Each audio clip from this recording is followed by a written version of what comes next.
forward and look to the right. Down.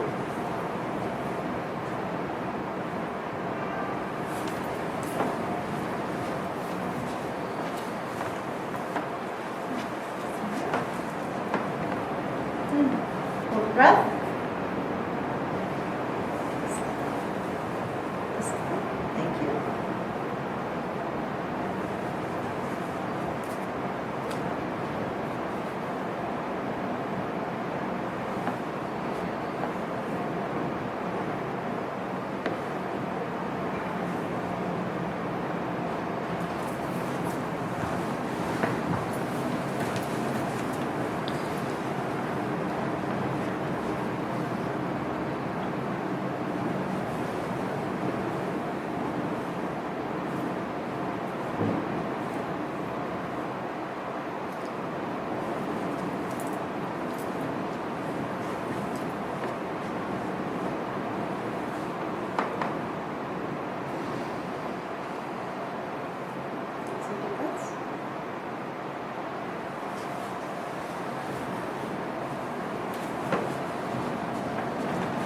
Breath.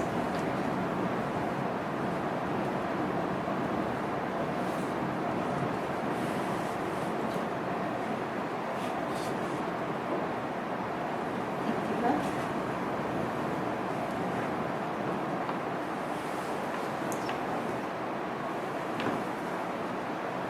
Okay, now we're going to have you lay down.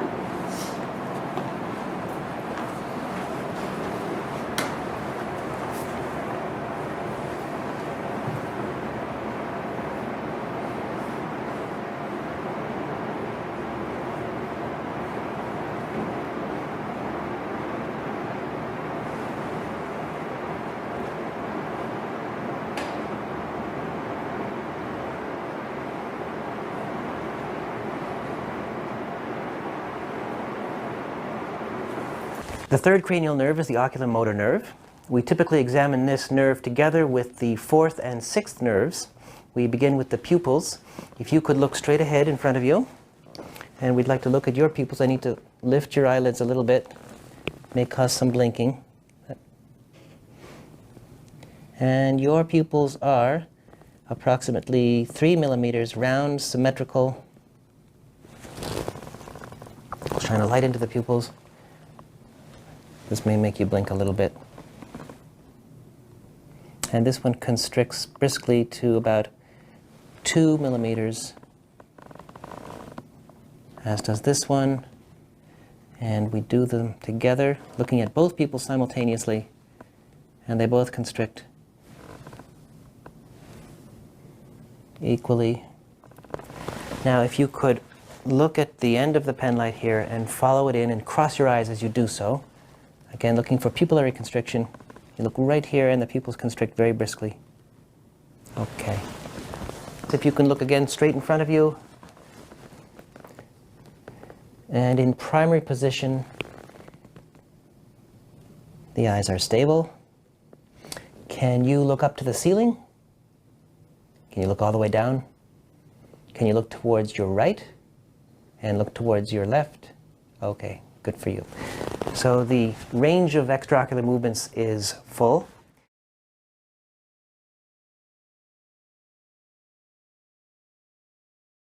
If you could look at the pen light and just follow with your eyes. Go over here. So this is a test of smooth pursuits. And up here. Okay, and stay with it. Okay, good. And now we test the saccadic system. If you can keep your head more or less fixed and turn your eyes to my face. And now very quickly turn your eyes to here and come back to my face and back to the pen light and back to my face. Good for you. Can you look over to your left and then back to my face and back to the pen light and back to my face? Can you look up to the pen light and back to my face and up to the pen light and back to my face? Very good. Now we go to the fifth cranial nerve, the trigeminal nerve. This has a sensory and a motor component. The sensory component is divided into three sections, V1, V2, and V3. V1 goes to the vertex and includes the entire forehead skin and the skin of the upper eyelid.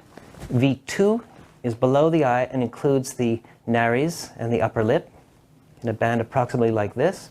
And V3 is the chin and lower lip approximately up to the pinna of the ear as such. To test the sensory portion of the trigeminal nerve, we can objectify at least V1 and V2.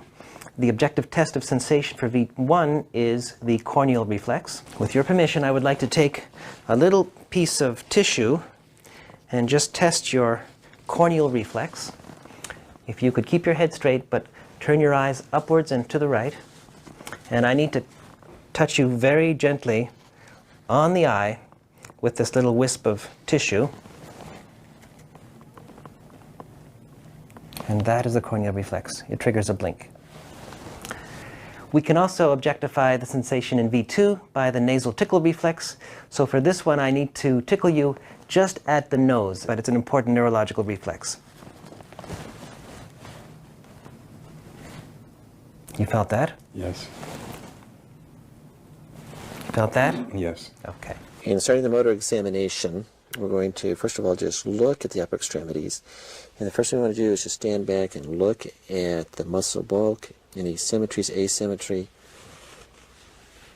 Looking at the hands, the hand intrinsics. Looking at the back of the hands. If there's any muscle symptoms of any tenderness or weakness, I would actually maybe want to palpate. Any tenderness or problems, Design? No. Okay.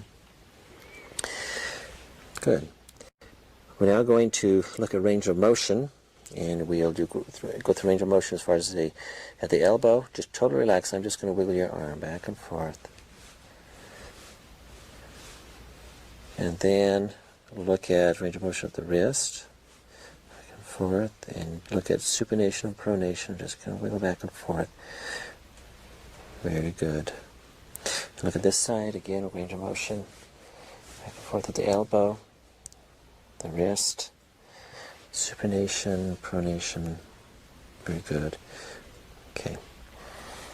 And look at strength now, and what we're going to do is start proximal and go to distal. We're going to have you hold your arms up like this. Don't let me push down, testing the deltoids, which would be C5. I want you to hold your arms up like this, testing the biceps, which would be C6. And now I want you to put your arm out straight. Don't let me pull it back, and that'll be the triceps, C7. This one again, we're going to try.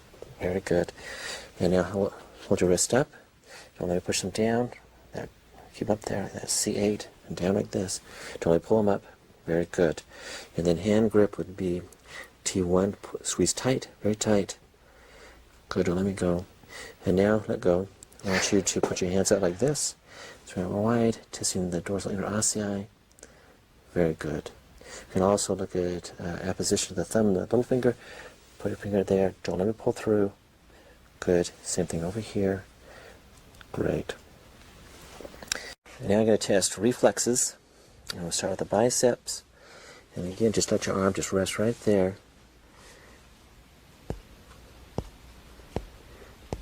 The triceps. And let me just support your wrist here in the brachioradialis. And over here.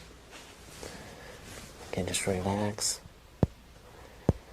Biceps, the triceps. And let me just support your wrist. The brachioradialis. Good. Okay, just let your fingers rest against my fingers. And we're going to test the same thing over here. Okay, good. Now, so what I'm going to have you do is just hold your hands right out in front of you, palms up, hold them still, close your eyes. I'm going to look for any type of drifting or pronation, and there's none. If you were to have a pronator drift, which would be an abnormal response, it would look something like that. She has no evidence for that. Very good. We're now going to look at lower extremities. And again, we start off by inspection. And first thing we're going to compare with right and left and looking at the muscle bulk and size. See if there's any differences. Again, if there's any muscle symptoms such as tenderness or weakness, or feeling for the consistency of the muscles. Now we're going to test tone. We're going to go through range of motion. Just relax totally. Just let me wiggle your leg. Looking at the knee, and then looking at the ankle.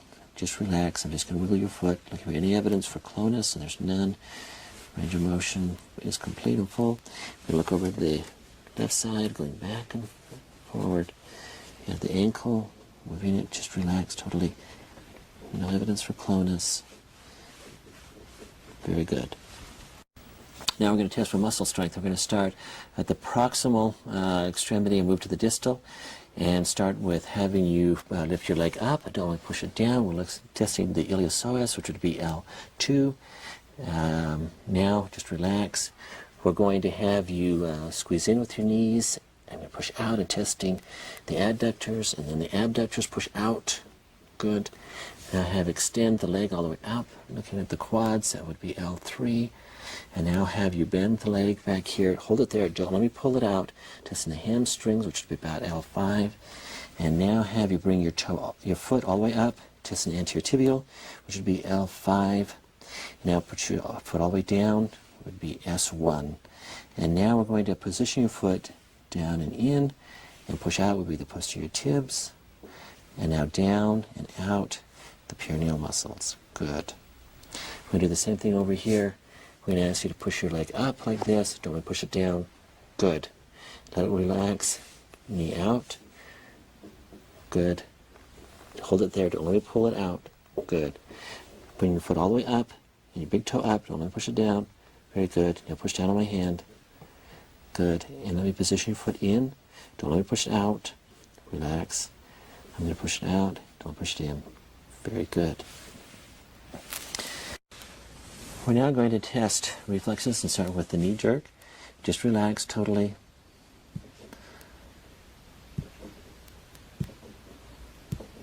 And compare to the other side. Good. And we're going to now test the ankle jerks. Just relax. Just totally relax. To position it.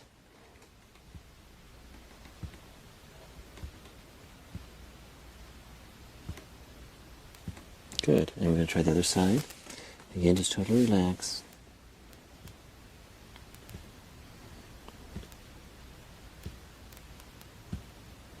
Very good. We're now going to do the plantar reflex. Well, just hold still. Try not to pull back. Just relax as much as you can. Going to go down the lateral aspect of the foot and then across the ball of the foot. Very good. We're going to do it over here on this side. Same thing. Just relax. Okay, there you go. Very good.